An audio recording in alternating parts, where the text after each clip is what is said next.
What's going on, guys? Today we are going to be talking about Infiniti G37s, 6-speed manual.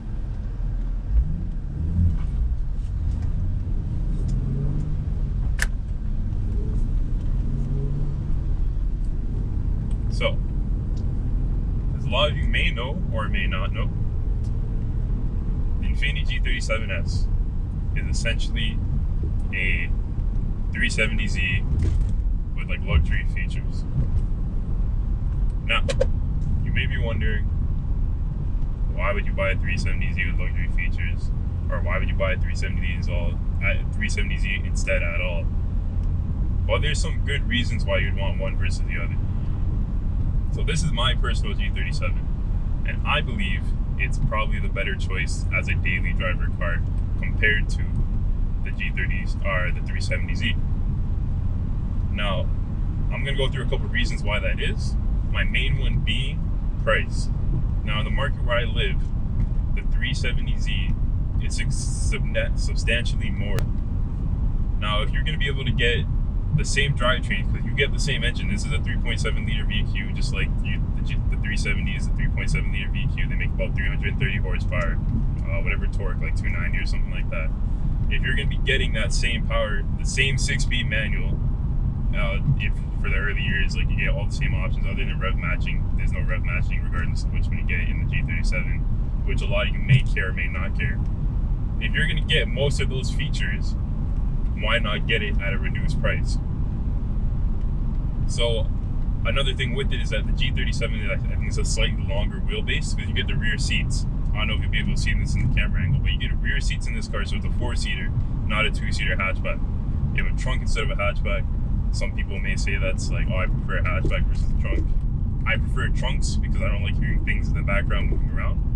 But this is, like, regardless, you don't get that much space in either one of these cars. Like, if you're like, oh, I need more space, like, I don't know which one has more space, but really, it doesn't really matter. That's not what you're buying this car for. If you want a lot more space, go buy like a Mazda 3.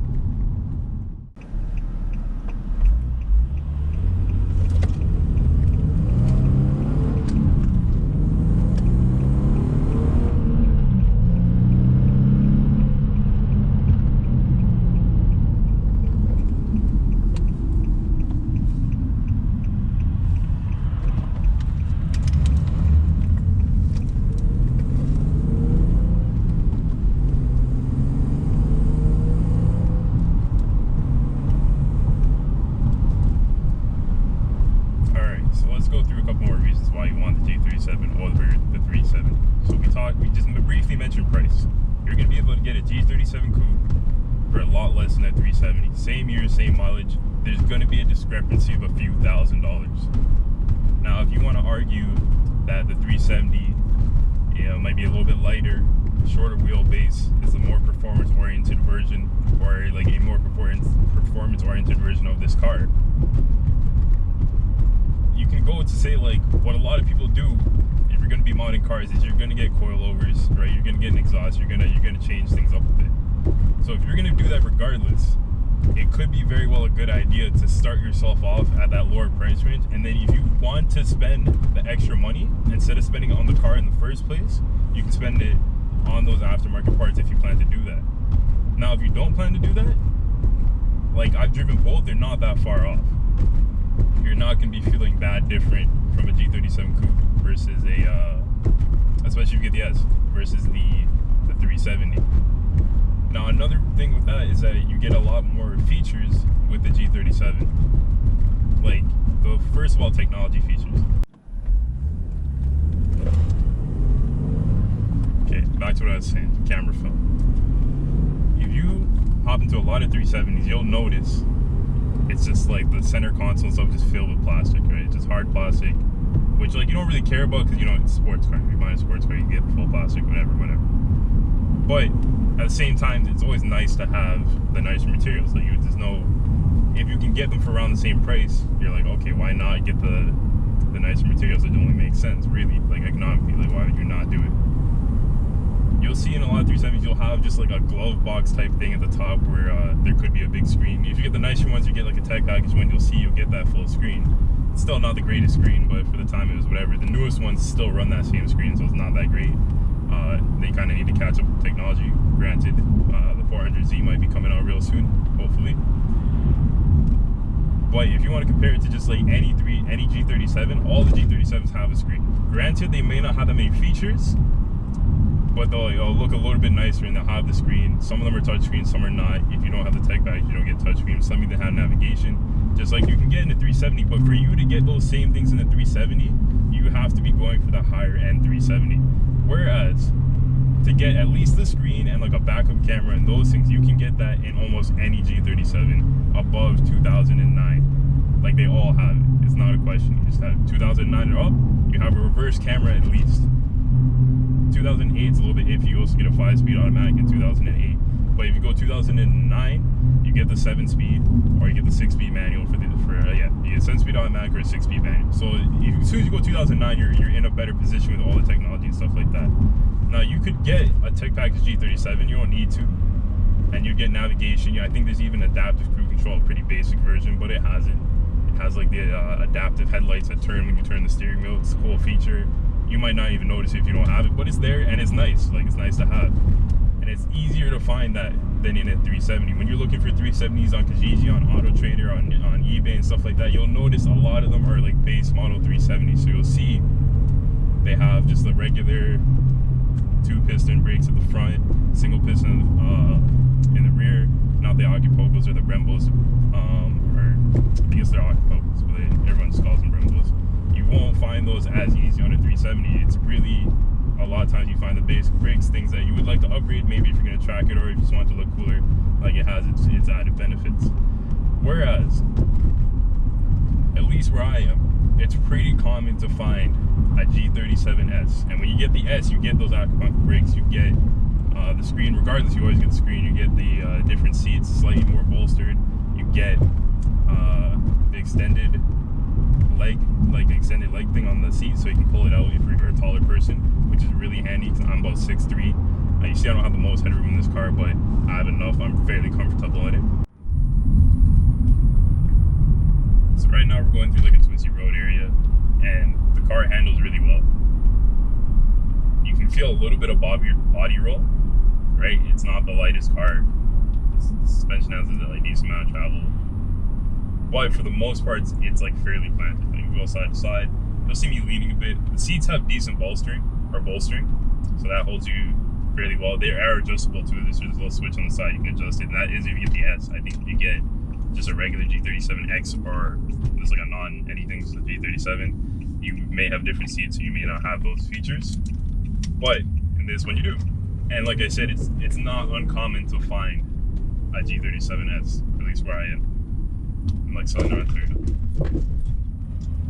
You saw we went over some pretty aggressive train tracks, and it doesn't feel too harsh. Like I'm on some fairly low profile winter tires right now, and although they make a lot more noise compared to like all seasons or your summer tires on the road, and they're really like rough sounding, echoes through the car. I don't know how well you can hear it. Although that is a part of it, the ride is very comfortable. And again too, like a 370 doesn't have an uncomfortable ride either. Like we're just talking stock car to stock car, that's fairly comfortable as well. The thing is, you just get a little bit more amenities in this car. And for the lower price, it's hard to argue why not. So you get the power, you get the amenities. And it's like, why would you not go for it at that lower price? And if you really don't like at that point, like you don't like these things, like you always get leather seats in a G37. If you're someone who doesn't like leather seats, you only like cloth seats, go get some racing seats if that's what you want. Because you're at that lower price range, you can already upgrade your seats, because the 370 seats out the box aren't that like race oriented either. Like they're slightly like bucket seats, but not really. So if they're not really like that and you would want to upgrade them anyways, again, start at the lower price, take out what you don't want, or add what you do want, because you have that price gap now that you can play with. You can, like, everything's the same. Everything's the same.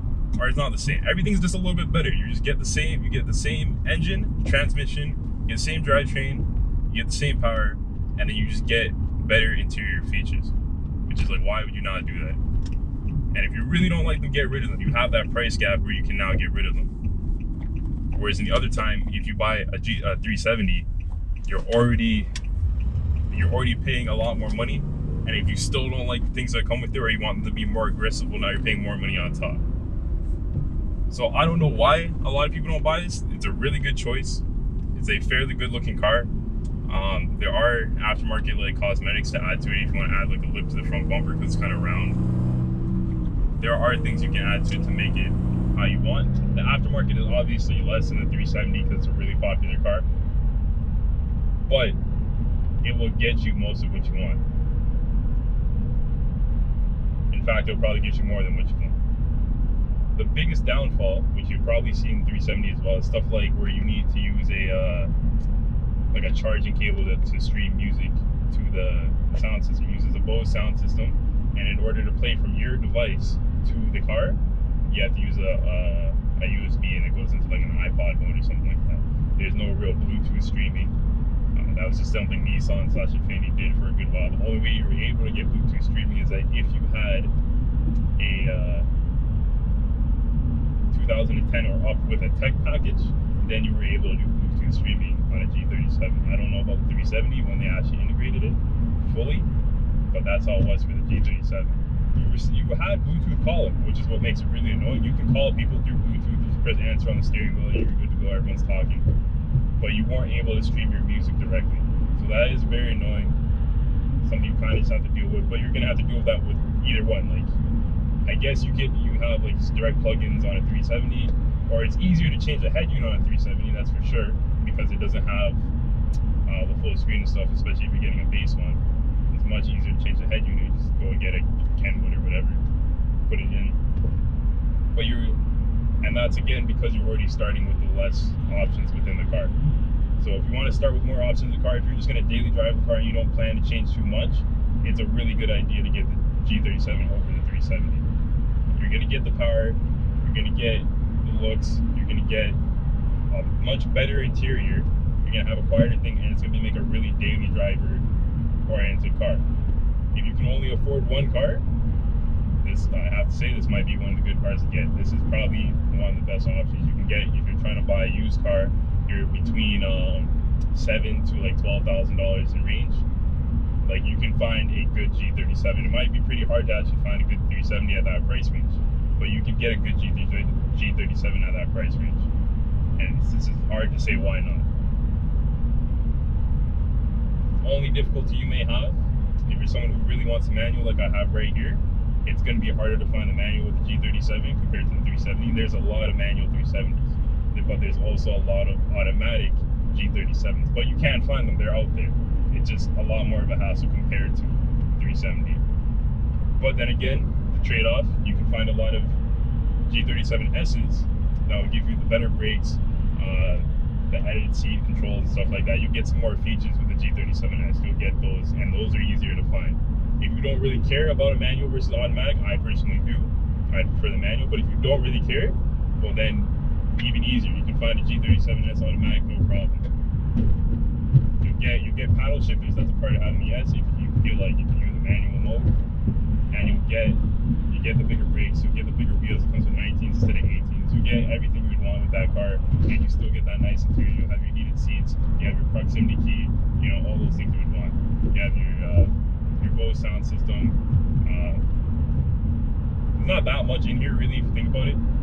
It's not like that many features, but they do put it together well to make it very nice and make it feel like a nice place to be. So it's hard to argue against getting this car. I feel like it's just off of a lot of people's radars, and I'm here to bring some attention to it because I think it's a good choice for a lot of people, especially if you're looking for your first sports-oriented car. It's not a full sports car because it is heavier. You get the leather amenities and stuff. It's not a BRZ, but you know, it compares with it's 370, just a more luxury version. It compares with a Genesis Coupe, those type of cars. Those are cars you compare it to, because those are all cars you can get with a V6 that make good power or decent power out the box. That can have a fairly nice interior, because you can get a nicer interior in a 370. It's just going to cost you, right? It's already hard enough to find a regular 370 at a reasonable price, but it's not hard to find a a well-equipped G37S at a reasonable price. So on that note, guys, I hope you enjoyed this video. Remember to like, comment, subscribe. Let me know if there's any other cars you'd like me to talk about, any upcoming cars, or if you're in the area, I'm in the Southern Ontario area. And if you want me to talk about your car, if you want to show it, let's do a little review on it, and let's get people to know about more cars. Catch you next time.